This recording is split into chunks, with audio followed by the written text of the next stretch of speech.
My name is Margaret. I'm 71 years old, and my daughter and son-in-law tried to steal my $4 million fortune by having me declared mentally incompetent. Their plan ended with their public humiliation in front of 100 of their friends and business partners.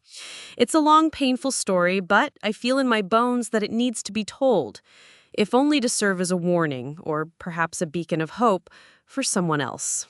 I'm sitting here in my quiet little apartment in Ohio.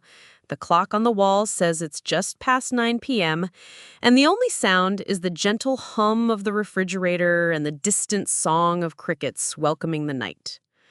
It's peaceful now, but for a long time, peace was something I could only dream of. I'd love to know where you're listening from and what time it is in your part of the world. Drop a comment below if you feel like it. It makes the world feel a little smaller, a little less lonely. It all began on a Tuesday in early spring, the kind of day where the sun feels like a promise after a long gray winter. I was on my knees in my garden, my hands deep in the cool, dark earth that David and I had nurtured for 40 years. The scent of damp soil and new beginnings was my favorite perfume. For the 5 years since my husband had passed, this garden and the house it surrounded had been my sanctuary. The house itself, the one we'd designed together and filled with a lifetime of memories, from Sophia's first steps to our 50th anniversary party, often felt too big, its silence too loud. But the garden was different. It was a living, breathing thing that required my attention and rewarded my care. It was honest. That's when their car, a sleek silver Lexus that hummed with quiet expense, pulled into the driveway. It always looked like a spaceship that had landed by mistake on my humble gravel path. My daughter, Sophia, and her husband, James, emerged looking like they'd just stepped out of a magazine. Sophia, my only child, wore a cashmere coat that probably cost more than my first car.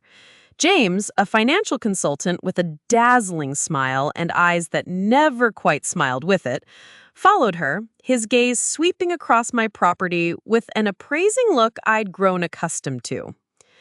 "Mom, you shouldn't be kneeling like that," Sophia said, her voice a smooth melody of concern as she hurried towards me. I let her help me up, a gesture that felt more for her benefit than mine. I brushed the rich soil from the knees of my worn jeans. "The knees have been with me for 71 years, honey. They know their job better than Dr. Evans does." We settled on the wide porch swing, the one David had hung the year Sophia left for college, a farewell gift that had outlasted her time there by decades. They had brought pastries from a French bakery downtown, flaky, buttery things that tasted of money. As we ate, they began their carefully orchestrated performance. It was a symphony in 3 movements. The first movement was love. They missed me. They worried about me, all alone in this big house, miles from anyone. Their daughter, Lily, was 16 now. She was at a crucial age, they said, and she needed her grandmother's wisdom, her presence. "We just want you closer, Mom," Sophia murmured, her hand covering mine. Her skin was soft, her nails perfectly manicured. "It's time we took care of you, the way you've always taken care of us." The second movement was fear. James, ever the pragmatist, spoke of the burdens of homeownership for a woman of my age.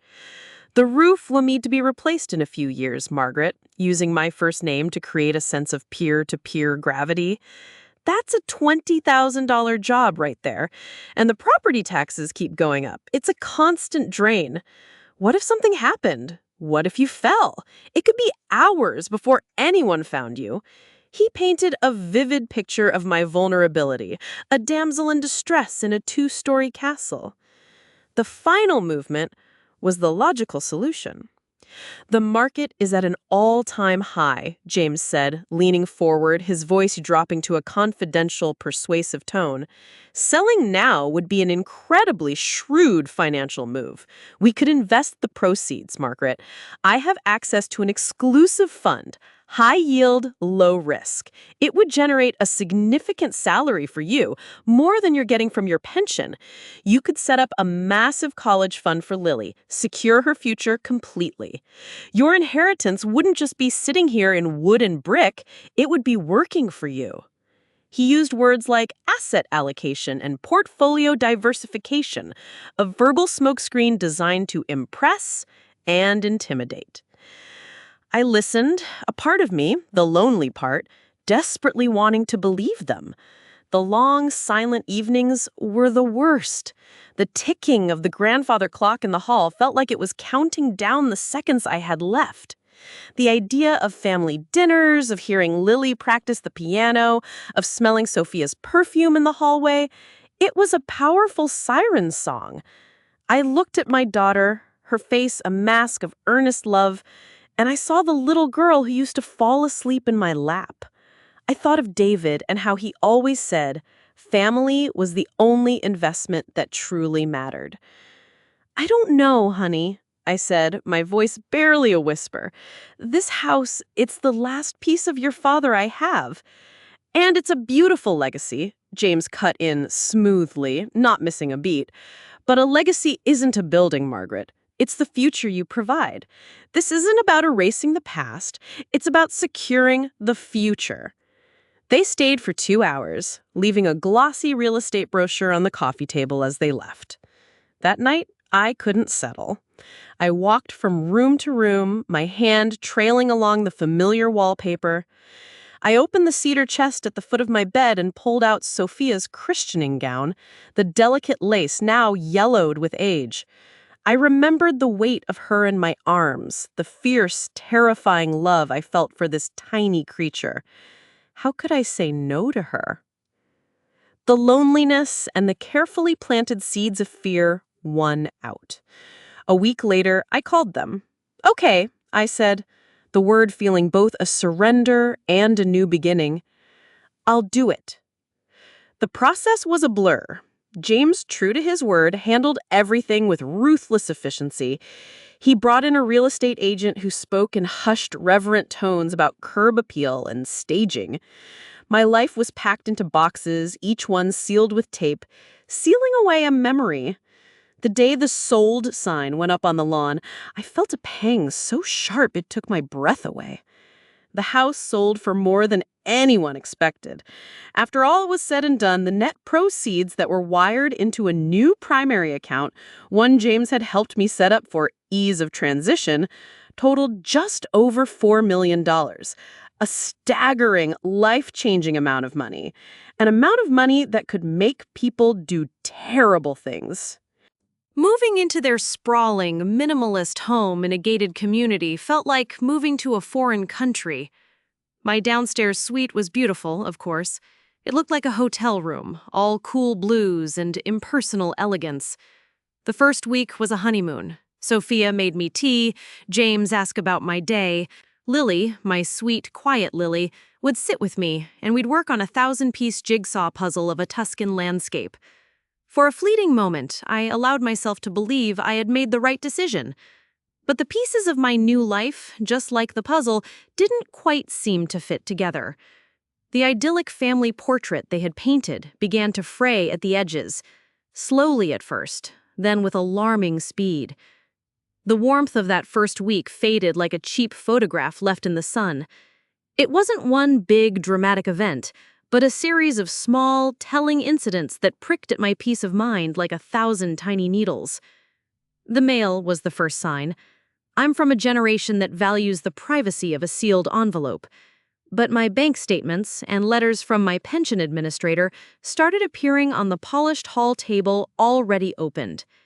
The first time, I gave Sophia the benefit of the doubt. "Oh, Mom, I'm so sorry," she'd said, her hand flying to her mouth in a gesture of dismay. "I thought it was one of our bills. They all look so similar." But it happened again the next week, and the week after that. It wasn't an accident. It was a policy. Then came the matter of expenses. I had always intended to contribute. I wasn't a freeloader. But one evening, Sophia left a neatly itemized grocery receipt on my bedside table. My preferred brand of chamomile tea was circled in red ink with a note, $7.99, your share. Thanks, XO. A few days later, it was a portion of the utility bill, calculated down to the cent. I was no longer their mother, a cherished guest. I was a tenant, a boarder with a very large security deposit. The most insidious invasion, however, was digital. James, under the guise of being helpful, offered to streamline and secure my new laptop. He sat in my room for an hour, his fingers flying across the keyboard, explaining things in a rapid-fire patter of technical jargon I couldn't possibly follow. Just installed some top-of-the-line security software, Margaret, and a great little app called Family Guardian. It monitors for viruses and, well, it just keeps an eye on things. Make sure you're safe. I soon discovered what keeping an eye on things meant. I'd be in the middle of an email to Patrice, and suddenly a pop-up ad would appear for a brand of arthritis cream Sophia and I had been discussing in the kitchen just an hour before. I'd be browsing the website of the local historical society, and an ad for estate lawyers would flash on the screen. The room, my private suite, no longer felt private. It felt like I was being watched, listened to. The Family Guardian app was a keylogger and more. It was a spy. The crack that finally shattered my carefully constructed denial came, as I knew it would, from Lily. My granddaughter had become my barometer for the emotional weather in the house. She'd been quiet and withdrawn, her natural teenage moodiness amplified by a tension she couldn't name. One Saturday afternoon, I found her by the pool, not swimming, just staring at the unnaturally blue water, her shoulders slumped. "What's on your mind, sweet pea?" I asked, sitting beside her. She picked at a loose thread on her denim shorts. "It's stupid." "If it's making you sad, it's not stupid," I said gently. She took a deep, shuddering breath. "I heard them fighting again last night, in Dad's office. They thought I was asleep." Her voice was a low whisper. "It was about you and the money." The familiar cold knot tightened in my stomach. "What did they say, honey? You can tell me." Mom was saying they should sell her old car and cut back on her shopping, but Dad got mad. He said that was small-time thinking. He said, "The asset is right here, under our roof. We just have to manage it properly." "He called you the asset, Grandma?" The word hung in the air between us, ugly and sharp. An asset. Not a mother, not a grandmother, a thing to be managed. "And then," she continued, her voice dropping even lower, "he said he'd been talking to his lawyer. He said that with your history of that little fall you had, and since you're getting on in years, it wouldn't be hard to get a judge to grant them conservatorship." He used that word, conservatorship. He said it was the only way to protect your promotion, no, your fortune from yourself. My breath hitched. Conservatorship, guardianship, custody, it was all the same. They wanted to have me declared legally incompetent. They wanted to strip me of my rights, my voice, my very personhood. I hugged her tight, my mind racing. I had to stay calm for her sake. "It's just grown-up talk, sweetheart. Complicated things you don't need to worry about." But that night, I couldn't pretend anymore. I waited until I heard James's heavy footsteps go upstairs, and then I went to find Sophia. She was in the kitchen, wiping down the already spotless marble countertops. I kept my voice even, a feat of immense self-control. "Sophia, Lily is very upset. She told me she heard you and James discussing a conservatorship." Her hand stilled. She didn't turn to look at me. "Honestly, Mom, you can't listen to the dramatic interpretations of a 16-year-old. James is a financial planner. He thinks in terms of worst-case scenarios. It's his job." "His job is not to plan how to take over my life," I said, my voice dangerously quiet. She finally turned, and her face was a carefully constructed mask of wounded innocence. "How can you say that? After everything we've done for you, we brought you here to care for you. James is just trying to protect you, to protect the family. He worries that you're becoming forgetful, that someone might take advantage of you." It was masterful gaslighting. In one breath, she twisted their predatory plotting into an act of profound love and concern, and my legitimate fears into the paranoid ramblings of a failing mind. "If you're so concerned," I said, my voice like ice, Then you won't mind if I discuss this with Mr. Henderson, my lawyer. A flicker of panic in her eyes. There's no need to bother poor Mr. Henderson. He's practically retired. James has a whole team of top-of-the-line estate lawyers. He can handle everything far more efficiently. It's for the best, Mom. Trust me. Trust me. The two most dangerous words in the English language. I walked back to my room, the beautiful, soulless guest suite, and locked the door. I stood in the darkness, my heart hammering against my ribs. The game was real. The stakes were not just my money, they were my freedom, my identity. They thought I was a weak, confused old woman. They thought the game was already over, but I was a history teacher. I knew that the most successful revolutions often begin in silence, planned by the very people who have been underestimated. They had fired the first shot. Now it was my turn. The next morning I woke before the sun. A cold, hard clarity had settled in my soul. The fear hadn't vanished, but it had morphed into something else. Strategic, resolute. They had a plan, now I needed one too. My first move was to play the part they'd cast for me. At the breakfast table, I was all smiles and pleasantries, a little more vague than usual. When James mentioned the stock market, I sighed and said, "Oh, it all goes right over my head. Thank goodness I have you to handle things, dear." I saw the look of satisfaction pass between him and Sophia. They were confident their narrative was taking hold. My apparent acquiescence was the perfect camouflage. My first act of rebellion had to be executed off-site, far from the reach of their digital surveillance.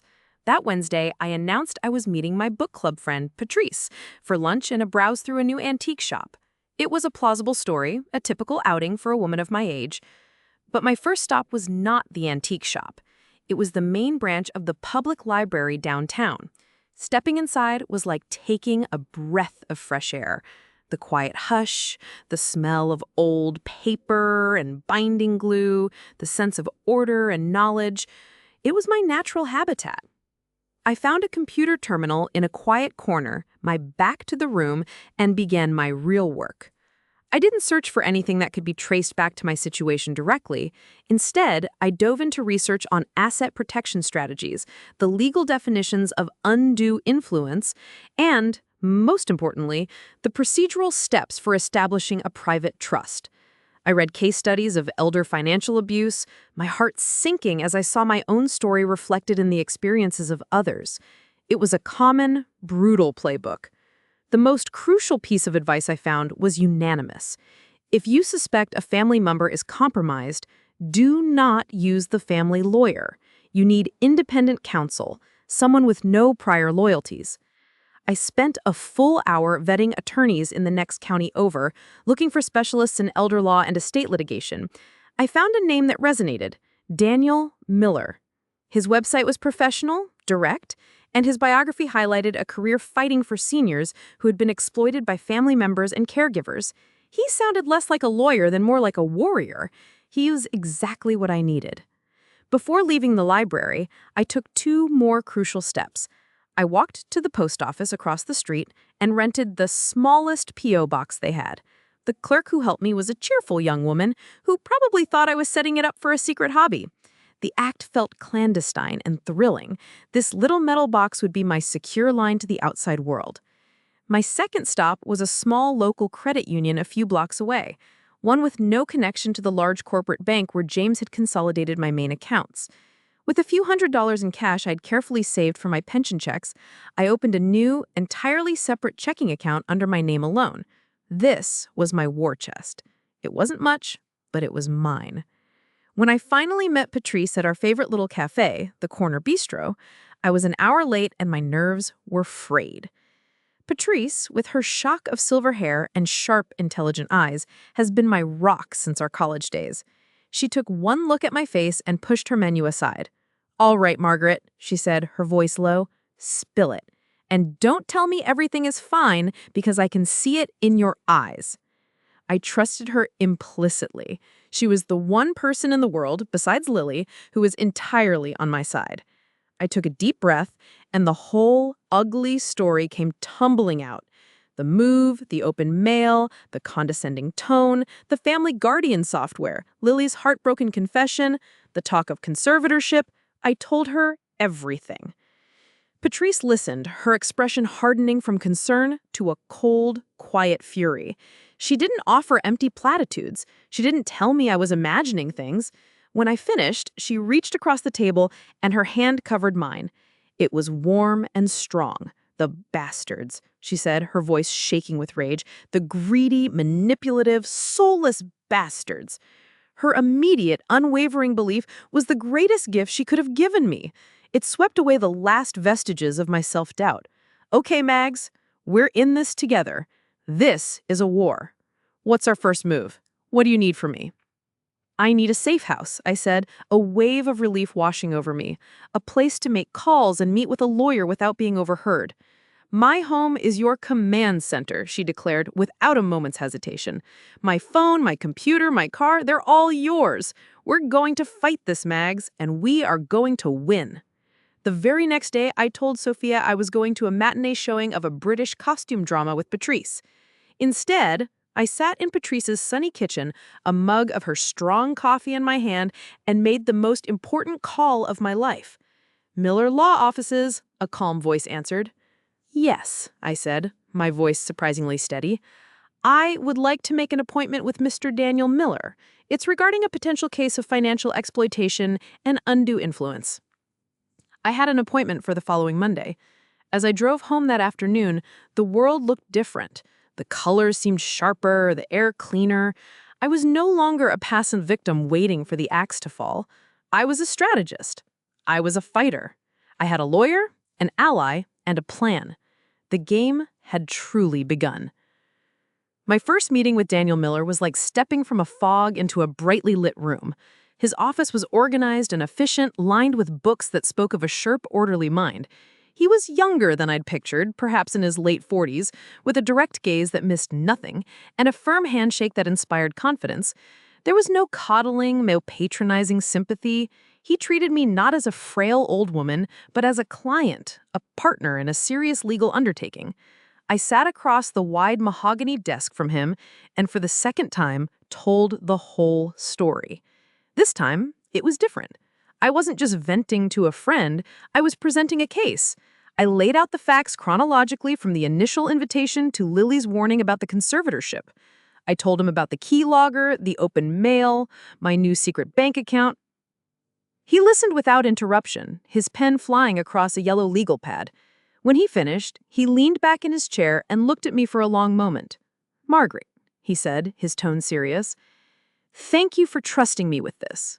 And let me be clear, what you are describing is a textbook case of undue influence with the intent to commit financial elder abuse. They are following a well-worn, despicable script. Our job here," he said, leaning forward, "is to write a much better ending." The sense of validation was so powerful, it almost made me weep. I wasn't paranoid. I wasn't ungrateful. I was in danger. "So what do we do?" I asked. "For now, we do nothing, visibly," he said. "Right now, your greatest asset is their arrogance. They think you are weak, confused, and compliant. We need them to continue thinking that. The more confident and complacent they become, the more mistakes they will make. Your role, Margaret, is to become the best actress of your life. Can you do that?" A grim smile touched my lips. "Mr. Miller, I was a teacher for 40 years. I've had plenty of practice acting interested in things that bored me to tears. I think I can manage." And so began the most difficult and draining performance of my life. I embraced the role of the slightly doddering, increasingly dependent mother-in-law. It was a bitter pill to swallow, a daily assault on my pride, but I knew it was necessary. I started misplacing things, my reading glasses, the television remote, my purse. I'd wander into the kitchen and pretend I'd forgotten why I was there. I'd ask Sophia to repeat things, cupping my ear and saying, "What was that, dear?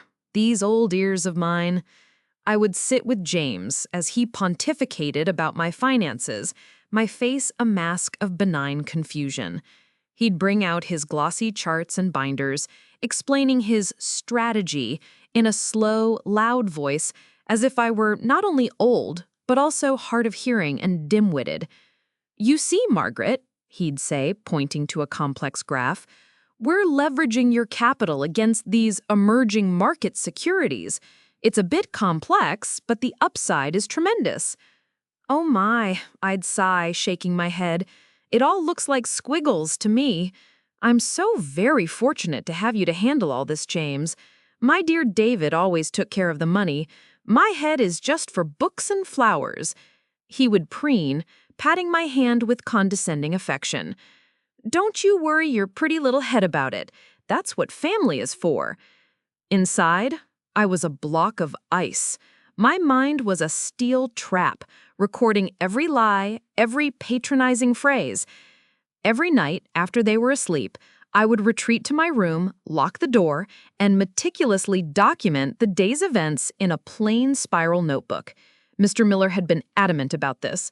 "Documentation is your shield and your sword," he'd instructed. "Write down everything. Direct quotes if you can remember them. Their lies will become the rope they hang themselves with."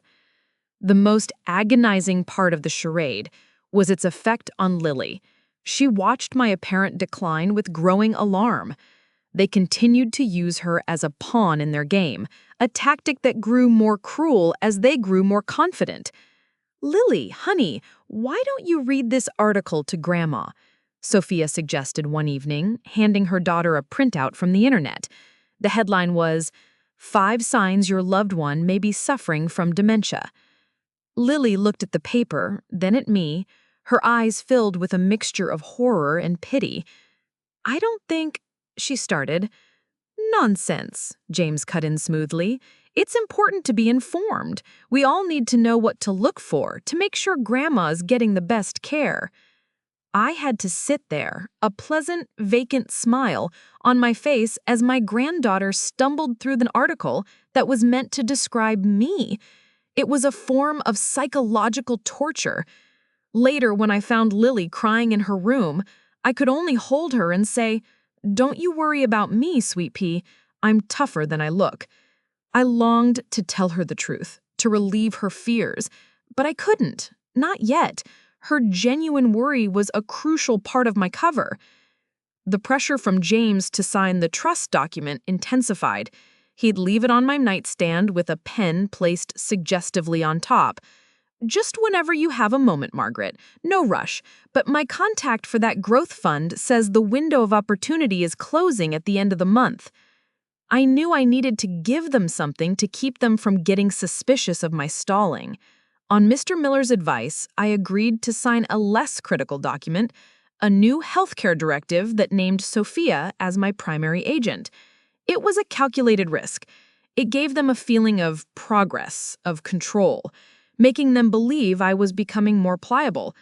They didn't know that Mr. Miller had already drafted a newer, superseding directive that I had signed at his office, naming Patrice as my agent. The one they held was already worthless. It was a dangerous game of chess. I was moving my pieces slowly, deliberately, in the shadows. They were moving theirs boldly, in the light, certain they were only a few moves away from checkmate. They had no idea they were walking, step by confident step, into a trap of their own making. The signed healthcare directive worked exactly as Mr. Miller and I had hoped. It was like giving a dog a small treat to keep it from barking. James and Sophia were placated, their suspicion replaced by a renewed sense of confidence. They saw it as a major victory, the first domino to fall. Their guard dropped, and they became careless, and their carelessness was my opportunity. My mission now was to gather concrete, undeniable evidence. My notebook of anecdotes was a start, but I needed more. I needed their plans in their own words, their actions captured in digital amber. My little prepaid phone, my burner phone as Patrice called it, became my constant companion and most trusted tool. I became an expert at superstitious recording. When James would corner me in the living room for an impromptu financial update, I'd rest my hand in my cardigan pocket, my thumb casually pressing the record button on the phone's voice memo app. The phone would capture his smooth, persuasive voice laying out his fraudulent plans under the guise of prudent advice. You see, the beauty of this trust, Margaret, is its flexibility. Once the assets are consolidated, I can move them quickly to capitalize on market shifts. We're talking about investments in Singapore, in Zurich, global opportunities you simply can't access with your current setup. I would nod, looking confused, while the tiny microphone in my pocket captured proof of his intent to move my money far beyond my reach. Sophia was just as incriminating. She'd sit with me going through catalogs for high-end furniture. Once we get your finances all sorted out, Mom, we should really redecorate this whole house. I saw a beautiful Italian leather sofa that would be perfect in here. We deserve to live a little, don't we? Her casual assumption that my money was now our money was damning, and I recorded every word. Listening back to the recordings at night alone in my room was a sickening experience.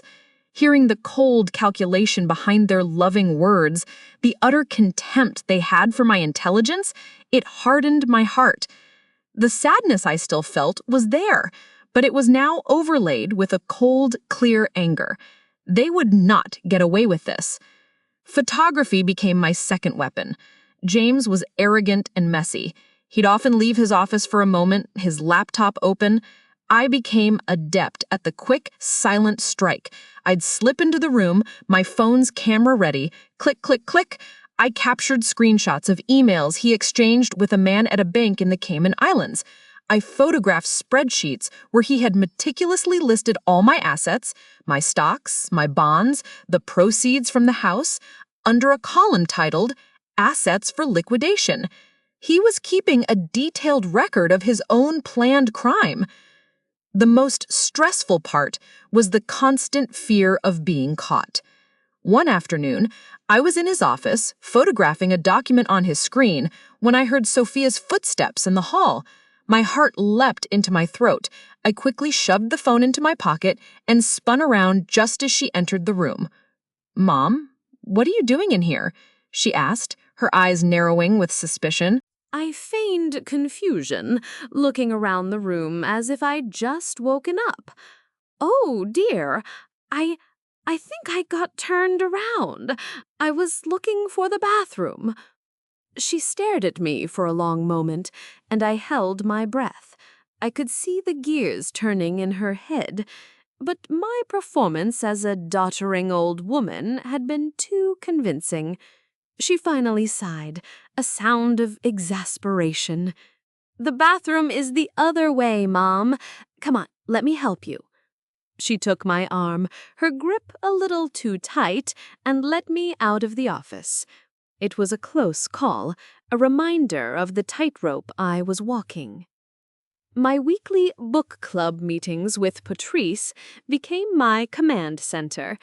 I'd bring the burner phone, and we'd use her laptop to upload the latest audio files and photos to the encrypted cloud drive Mr. Miller had set up. The folder, labeled Gardening Notes, was growing thick with evidence. "This is incredible, Max," Patrice said one afternoon, shaking her head as she listened to a recording of James explaining how he could use the trust to sell my assets without my signature. "He's literally dictating a confession. His ego is going to be his downfall." "It's not just his ego," I said, looking out her kitchen window. "It's my daughter. She's standing right beside him, nodding and smiling. How does a person's soul get so corroded, Patrice?" "Money, honey, and a weak character. Sophia was always easily led, especially by a charismatic man. James is a predator, and he's been grooming her for this for years." My fight was no longer just about protecting my money or even my freedom. It was about justice. It was about stopping a predator who had likely destroyed other lives before he found me, and who would surely destroy more after if he succeeded. The pressure from them was mounting. The end of the month, James's supposed deadline for his investment fund, was approaching. I knew I couldn't stall on signing the trust document for much longer. I needed one final, definitive piece of evidence. I needed to know his endgame. The opportunity arrived, disguised as a business trip. James announced he'd be flying to Chicago for a 2-day conference. 2 days. It was the window I needed. I knew he kept a locked, fireproof file cabinet in the back of his closet. It was the one place I hadn't been able to access. I didn't know what was inside, but my instincts screamed that it held the final chapter of his plan. I just had to find a way in. The day James left for Chicago, the atmosphere in the house shifted. There was a lightness, a release of tension that was almost palpable. Sophia seemed more relaxed, humming to herself as she made breakfast. She believed they were on the home stretch. I knew I was entering the most dangerous phase of my operation. I waited until midday, when Sophia left for a long yoga session followed by lunch with friends. The house was finally, blessedly silent. It was time. I went straight to their master bedroom, my heart thumping a steady, heavy rhythm against my ribs. The closet was a walk-in, larger than my first apartment, filled with racks of expensive suits and designer dresses. In the back, tucked away behind a row of shoeboxes, was the file cabinet, a 2-drawer, fireproof metal box. It was locked, as I knew it would be. I hadn't told Mr. Miller or Patrice about this part of my plan. It was too risky, and I didn't want to implicate them if I was caught. I was on my own. I had spent the previous week watching online videos, learning the basics of lockpicking. It seemed absurd, a 71-year-old woman learning burglary skills from a teenager on YouTube. But these were absurd times. I had a small kit, a tension wrench, and a few picks hidden in my sewing box. I knelt on the plush carpet, my old knees protesting, and went to work. My hands trembled, and the first few attempts were clumsy failures. The tiny clicks and scrapes sounded like gunshots in the silent house. I was about to give up, my frustration mounting, when I remembered something James had said once, bragging about his German car. He doesn't overcomplicate things. Simple, brute force engineering is always the most reliable. He was arrogant. He wouldn't use a complex lock. I took a deep breath, simplified my approach, and focused on the feel of the pins. After what felt like an eternity, I felt a final, satisfying click. The drawer slid open. My breath caught in my throat. It was all there. Not business papers, but personal ones. And on top was a thick manila folder with a single, chilling label. Vance, Final Phase. My hands shook as I opened it. It wasn't a financial plan. It was a life plan. My life. It contained brochures from 3 high-end, long-term care facilities in other states. Next to them was a draft of a legal petition for an emergency conservatorship, citing my recent cognitive decline and inability to manage my own affairs. It was accompanied by a signed letter from a doctor I had never met, attesting to my advancing dementia based on reports from my loving family. James had found a crooked doctor to rubber stamp his lies. But the most devastating discovery was at the bottom of the folder. It was a prenuptial agreement. Not mine, but James had drafted for his next marriage. It was dated 6 months in the future. Tucked inside it was a 1-page summary of his 5-year plan.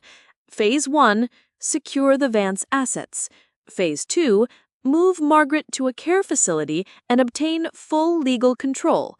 Phase 3, liquidate all assets and transfer them to an offshore account in the Cayman Islands. Phase 4, file for divorce from Sophia, citing irreconcilable differences and leave her with a minimal settlement as stipulated in their own prenup. The final phase was a new life in a new country with my money and a new, younger wife. He was going to destroy my daughter.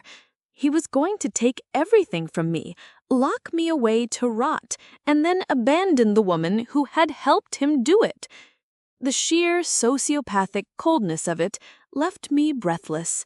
He didn't just want my money, he wanted to erase me and then erase her.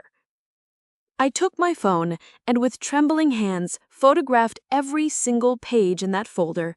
The brochures, the fraudulent doctor's letter, the conservatorship petition, the prenup for his next wife. It was the smoking gun, the undeniable proof of his endgame. I carefully placed everything back in the folder, slid the drawer shut, and relocked it.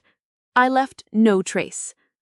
When Sophia returned that afternoon, I was in the living room, calmly working on my Tuscan landscape puzzle, the picture of serene old age. But inside, I was a raging inferno. The last vestiges of love for my daughter had been burned away, replaced by a grim, protective pity. She was a fool, a pawn in a game far more ruthless than she could ever imagine.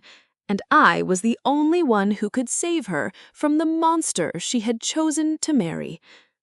The next day, James returned from his trip, flushed with success and brimming with confidence. He and Sophia approached me that evening as I sat on the patio. They were a united front, their smiles bright and predatory. "Mom, Sophia and I have the most wonderful idea. You've spent your whole life giving to others. We think it's time you were celebrated." "We're going to throw a party," James announced, his arms spread wide in a gesture of magnanimity. "A gala, right here. We're going to officially launch the Margaret Vance Charitable Foundation. We'll invite everyone, all our friends, my most important business partners, community leaders. It will be a night to remember." I knew exactly what they were doing. It was a public trap. By announcing a fake charity in my name at a lavish party in my honor, they would publicly cement the narrative that I was a willing, happy participant in their management of my legacy. In front of 100 witnesses, how could I possibly object?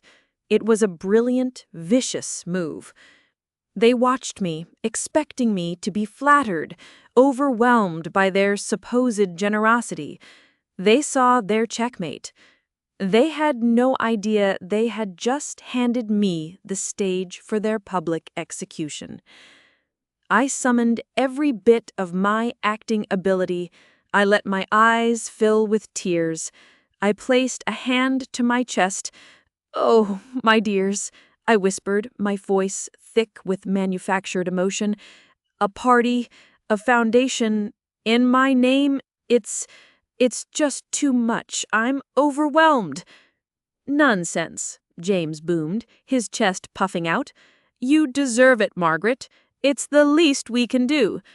I looked from his triumphant face to my daughter's eager one. "All right," I said, my voice a soft surrender, "if you truly think it's for the best." That night, after they were asleep, I made a call from my burner phone. "Mr. Miller," I said, my voice no longer soft, but cold and hard as steel. "It's Margaret. I have what we need, and they've just sent out the invitations to their own hanging." The night of the gala arrived 2 weeks later, a perfect, balmy evening in late September. The backyard had been transformed. A massive white marquee, glowing from within like a giant paper lantern, dominated the lawn. Tiny, twinkling lights were strung through the branches of the old oak tree. A string quartet played Vivaldi, their gentle music weaving through the low hum of conversation. Waiters in crisp white jackets moved silently through the crowd, offering champagne in tall, elegant flutes and canapés that were miniature works of art. There were at least 100 guests, a curated collection of wealth and influence, the very people James and Sophia wanted to impress. They were in their element, the consummate power couple. Sophia was a vision in a floor-length emerald green gown, her laughter bright and frequent as she floated from one group to another. James was the lord of the manor, immaculate in a custom-tailored tuxedo. He moved through the crowd with an easy, proprietary air, shaking hands, clapping shoulders, his voice a smooth baritone of confidence and charm. He was selling the performance of a lifetime, and his audience was buying it. I, of course, was the guest of honor, the key prop in their elaborate stage play. They had insisted on buying me a new dress, a tasteful but matronly lavender lace number that made me feel like a porcelain doll. I allowed them to parade me around, my hand tucked into the crook of James's arm. "Everyone, I'd like you to meet my wonderful mother, Margaret," he would announce to a circle of admiring faces. "She is the heart and soul, the true inspiration for this entire evening." People would smile at me, their eyes filled with a mixture of admiration and pity. They saw what they were meant to see, a frail but beloved matriarch being honored by her devoted children. "You must be so incredibly proud, Margaret, to have a daughter and son-in-law who care so deeply. It's just so rare these days."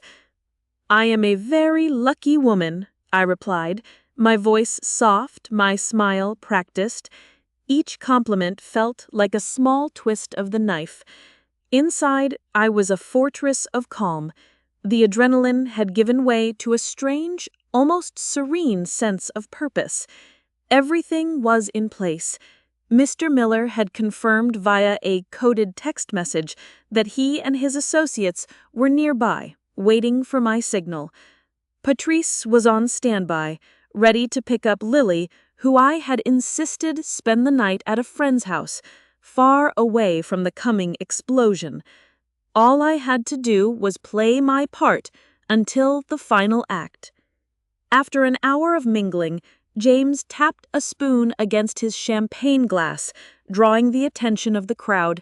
He stepped up to a small, elegantly lit podium, a confident, benevolent smile gracing his lips. The string quartet faded into silence. "Friends, colleagues, esteemed guests, thank you all for being here tonight.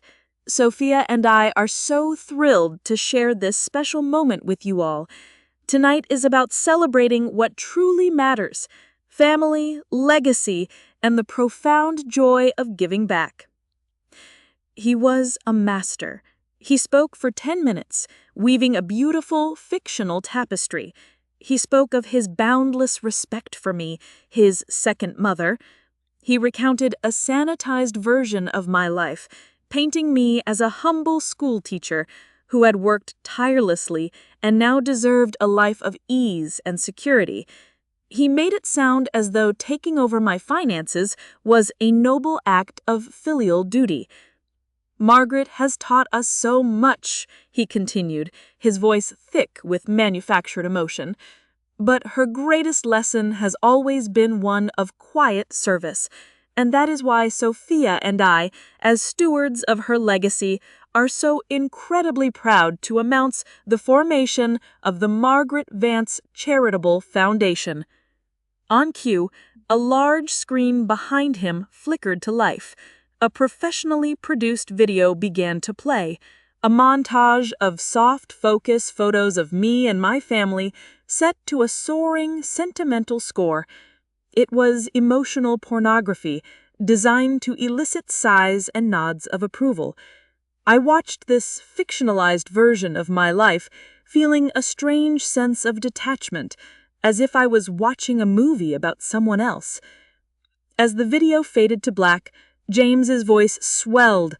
"And now I would like to invite the woman who started it all, my mother-in-law and the guiding light of our family, Margaret Vance, to the stage to say a few words and to symbolically accept the charter of this foundation. The spotlight found me. Every eye in the tent was on me. This was the moment, my cue. I stood up, my legs feeling surprisingly strong, and began to walk toward the podium. But as I took my first step, a calm, authoritative voice cut through the expectant silence from the back of the tent. "I wouldn't do that if I were you, Mr. Vance." The crowd turned as one, a sea of confused faces. 3 figures were walking calmly, purposefully down the center aisle. The man in the middle was Daniel Miller, my lawyer, his face set like granite, a leather briefcase in his hand. On either side of him were a man and a woman in dark, conservative business suits that screamed federal law enforcement. They reached the front of the tent and stopped at the foot of the small stage. James stared at them, his smile frozen, his face a mask of disbelief and dawning horror. "Who in the hell are you?" he stammered. "This is a private event. I'm calling security." Mr. Miller looked up at him, his eyes cold. "That won't be necessary, and I'd advise you to stay right where you are." He then turned to address the stunned and silent audience. "Good evening, everyone. My name is Daniel Miller. I am Margaret Vance's legal counsel. I apologize for this dramatic interruption, but I'm afraid you have all been gathered here tonight under profoundly false pretenses." A collective gasp rippled through the crowd. "This foundation," Mr. Miller continued, his voice clear and ringing with authority, "is a sham. It is a fraudulent shell entity created by Mr. James Vance and his wife, Sophia Vance, for the sole purpose of illegally seizing control of my client's $4 million estate." He nodded to the female investigator, who opened a laptop and connected it to the large screen. The logo of the fake foundation vanished. In its place appeared a crystal-clear image of the fraudulent trust document. "This is a document Mr. Vance has been pressuring my 71-year-old client to sign, a document that would have given him and his wife total, unchecked control of her life's savings. What he didn't count on," Miller said, his gaze locking with mine for a split second, "is that my client is sharper, stronger, and far more resourceful than he ever imagined." The takedown was just beginning. It was cold, it was clinical, and it was devastatingly public. The silence that fell over the marquee was no longer just quiet. It was a vacuum, sucking all the air and warmth out of the night. The 100 guests were frozen, a tableau of shock and dawning comprehension. The Vivaldi on the music stand seemed to mock the ugliness of the moment. James stood at the podium as if he'd been struck by lightning. The color had drained from his face, leaving his skin a pasty, sickly gray. His confident posture had collapsed, his shoulders slumped. He stared at the screen, at the image of the trust document, his own intricate trap now laid bare for all to see. Sophia had let out a small, strangled gasp, and now she stood rigid, her hand clutching her throat. The emerald of her dress was a cruel slash of color against her ashen face. She looked from the screen to her husband, then to me, her eyes wide with a terror that was part guilt, part fear of discovery. It was James who finally broke, his voice a ragged, desperate rasp. "This is absurd! A lie! He's a charlatan!" He pointed a shaking finger at Mr. Miller. "This man is obviously some ambulance chaser who has gotten to my mother-in-law. She's a confused, elderly woman. She's not well. He's the one manipulating her, trying to get his hands on her money." It was his last desperate gambit, to cling to the narrative he had so carefully crafted, to paint me as the helpless victim just of a different villain. He was trying to turn the tables, to create chaos and doubt. But Mr. Miller didn't flinch. He was prepared for this. He looked at James with an expression of pure, unadulterated contempt. "A confused woman, Mr. Vance," "Is that your defense?" he asked, his voice dangerously soft. "Let's see just how confused she is." He nodded to the female investigator. The image on the screen changed. It was now a high-resolution photograph of the file from James's cabinet, the one labeled Vance, Final Phase. "Does a confused woman," Mr. Miller's voice boomed, now filling the tent, "have the foresight to photograph your detailed plans to have her involuntarily committed to a long-term care facility, a plan supported by a fraudulent letter from a doctor she has never met?" The screen changed again. A new document appeared. The prenuptial agreement for James's next marriage. "Does a confused woman have the clarity of mind to uncover your 5-year plan to liquidate her assets, move them offshore, and then divorce her own daughter, leaving her with nothing?" Each question was a hammer blow, systematically demolishing James's defense, his reputation, his entire life. The guests were no longer just shocked, they were horrified.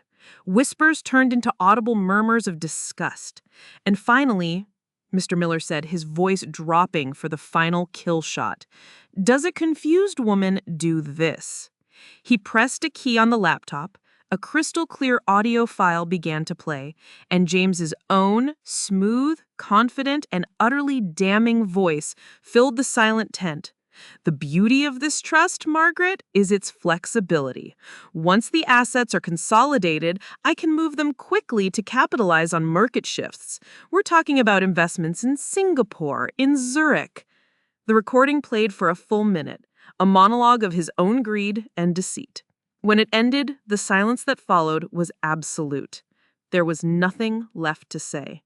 James's lies had been incinerated by the pure, white-hot light of his own recorded truth. He looked around wildly, his eyes pleading, searching for a friendly face, an ally in the crowd. He found none. The men he considered his friends, his business partners, looked away, their faces masks of revulsion. The women who had admired his wife now stared at her with open scorn. They were pariahs. Their social and professional lives were over, executed in front of a live audience. And then the final, crushing blow. From the side of the tent, where she had been waiting with Patrice, my granddaughter Lily stepped forward. Patrice gave her a small, encouraging nod.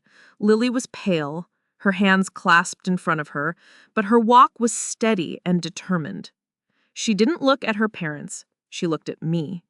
She climbed the 2 small steps and stood beside me, taking my hand.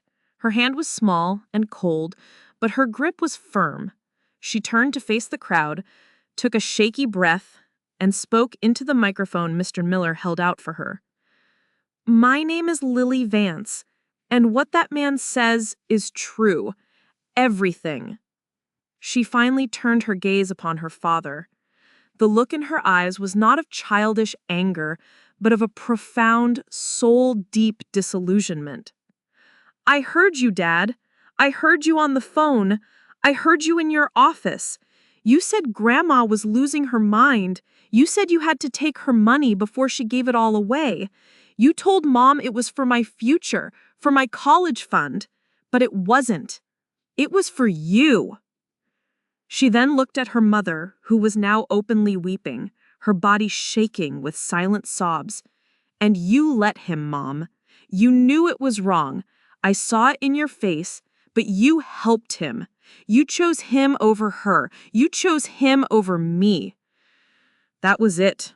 The testimony of his own child, delivered with such painful honesty, was the final nail in his coffin. The 2 investigators who had been waiting patiently now moved with quiet efficiency. One approached James. "Mr. James Vance, we are from the FBI's Economic Crimes Unit. We need you to come with us to answer some questions regarding allegations of wire fraud, mail fraud, and financial abuse of an elder." The other investigator walked over to the weeping Sophia. "Ma'am," she said gently but firmly, "we'll need you to come as well."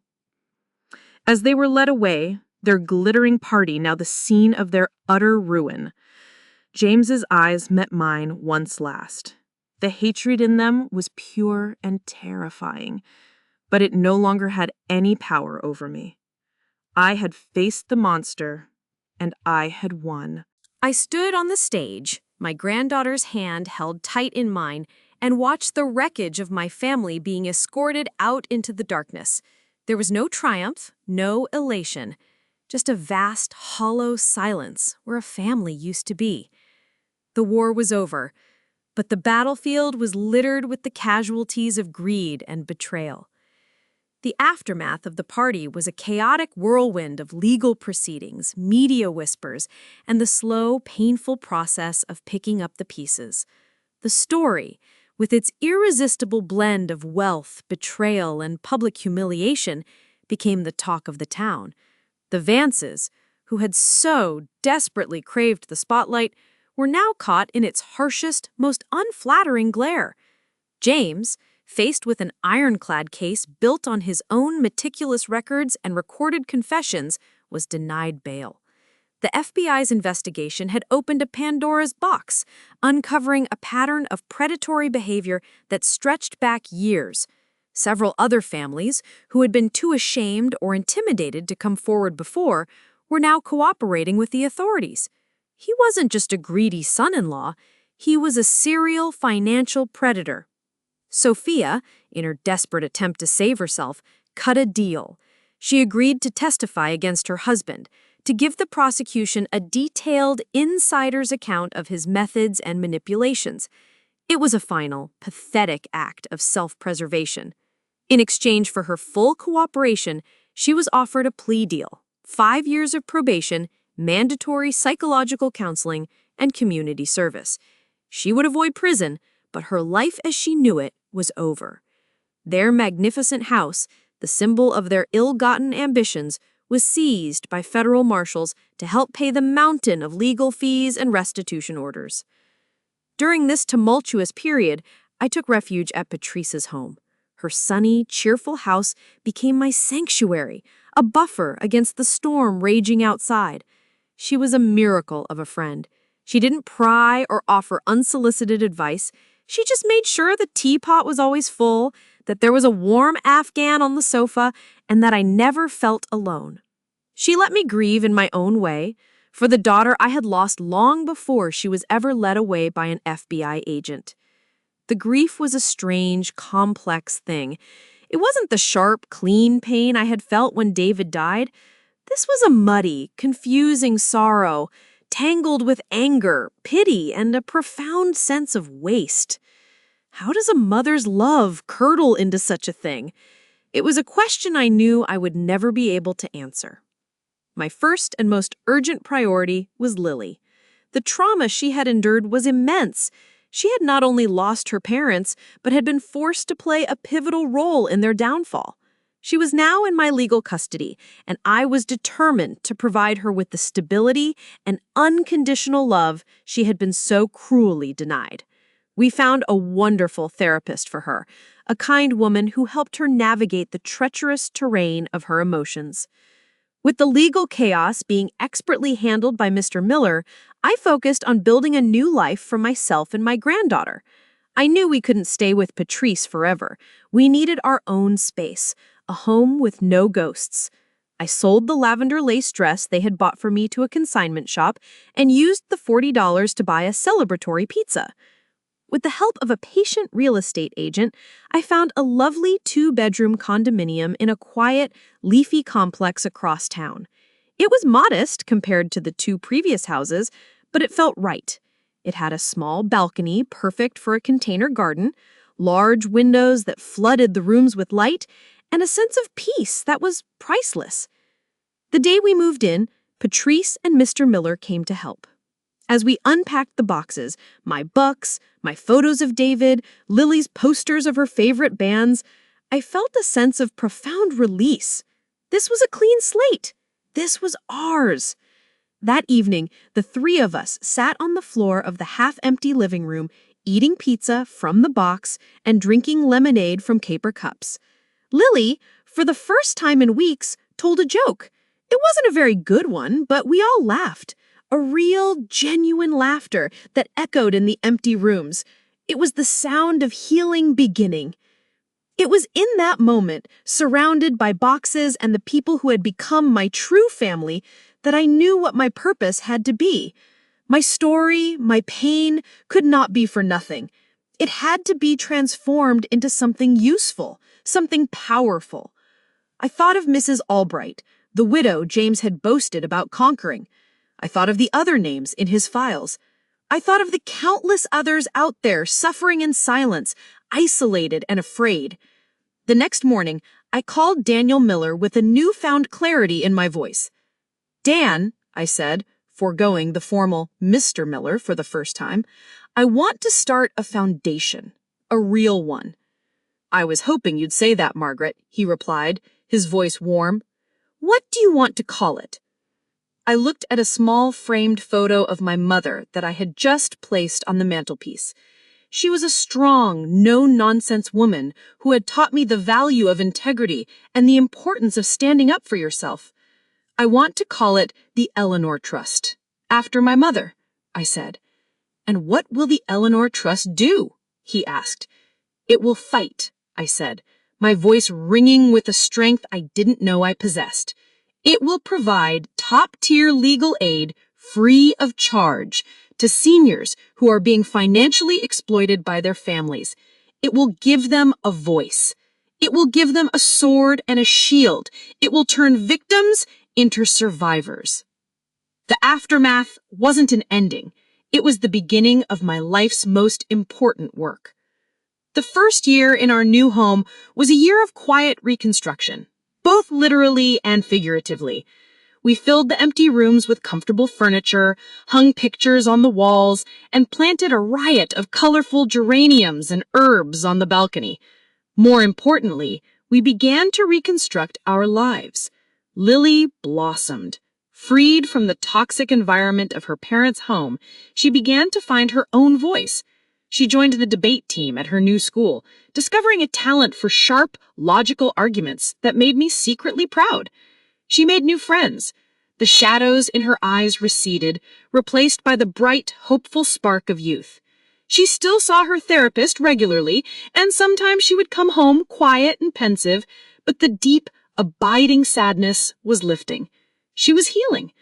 Our bond, forged in the crucible of that terrible time, became the bedrock of my life. We were a small, unconventional family, but we were strong. The Eleanor Trust became my life's work, my purpose. I poured my energy, my experience, and a significant portion of my fortune into it. Daniel Miller served on the board of directors, his legal acumen invaluable. Patrice, with her sharp, organizing mind, became our volunteer coordinator. We started small, with a tiny rented office and a handful of dedicated staff, including a brilliant young social worker and 2 fiercely dedicated paralegals. We launched a hotline, and the calls began to trickle in, then flow, then flood. The stories we heard were a heartbreaking echo of my own. A son who had his mother sign papers she thought were for insurance, but were actually a transfer of her home's deed. A daughter who had slowly drained her father's savings account $1,000 at a time. A nephew who had isolated his elderly aunt from all her friends before convincing her to change her will. Each story was a fresh wound, a reminder of the silent epidemic of betrayal that was playing out behind the closed doors of so many families. But with each story, our resolve deepened. We weren't just a foundation. We were an army. We provided our clients with the best lawyers who fought like pit bulls. We connected them with therapists and support groups. We taught them how to secure their accounts, how to document abuse, how to fight back. We turned their fear into anger and their anger into action.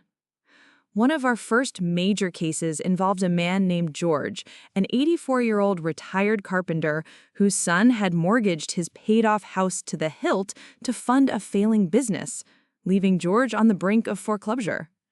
George was ashamed, heartbroken, and ready to give up. The trust took on his case. We sued the son for fraud and the bank for predatory lending. After a 6-month battle, we won. The mortgage was nullified, and the son was facing criminal charges. I'll never forget the day George came into our office, his gnarled carpenter's hands holding a small, hand-carved wooden bird. "For you," he said, his eyes filled with tears. "You gave me my home back. You gave me my dignity back."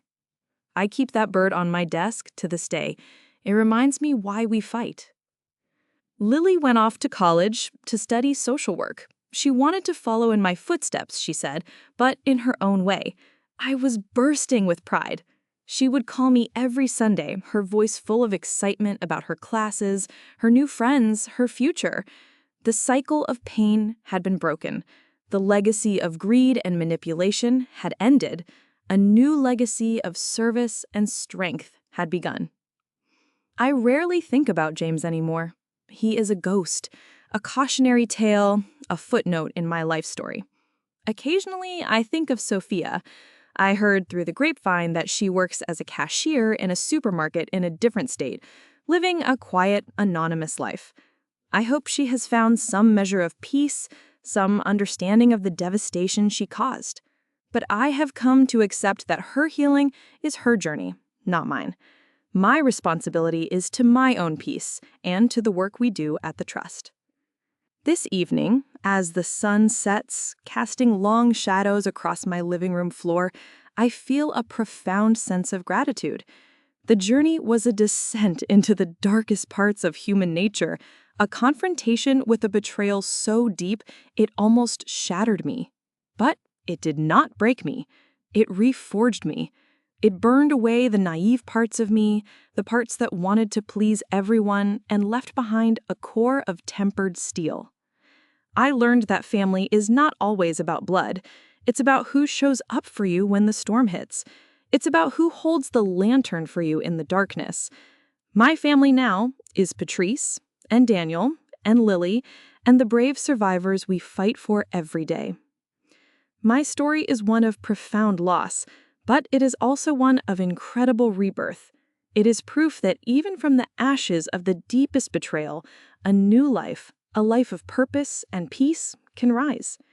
It is never, ever too late to reclaim your voice, to rewrite your ending, and to stand in the full, unapologetic light of your own strength. Thank you for letting me share my story with you.